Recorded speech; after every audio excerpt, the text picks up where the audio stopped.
alaykum, tuzuymizlar. Bozordan den mana ko'ynakni olsam, men ko'rmabman, men jinni. Endi uy olib kelib, buni endi qudalarga berar ekan-da.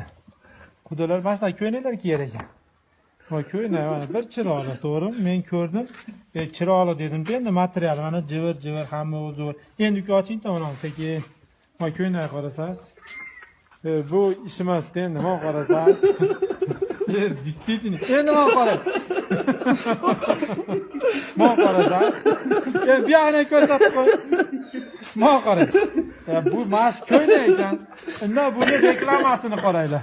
200 so'm ekan. 200 so'm mana reklamani qaranglar mana. Bu endi odam oldi bo'lmaydi endi. Zachем bu tushunib bo'lmayapti hayotda bor. Mana ko'ynakni qarang. Bu nas o'rislar o'likka kiygizardi bu ko'ynakni. Mana. Buni na bir teshiyi yo'q. Ikki kuymasi bor ekan, mana qarang. Bu yog'i lekin chita ekan menda. Endi boshqa hech bola yo'q. Buni nimasi ham yirtiq ekan, mana qarasangiz. Bu nima tushunmadim. 300 so'm ekan bozorda. Ehtiyot bo'linglar shunaqa olishga, birodarlar. Bo'lmay qilmay qolinglar shuni o'rniga.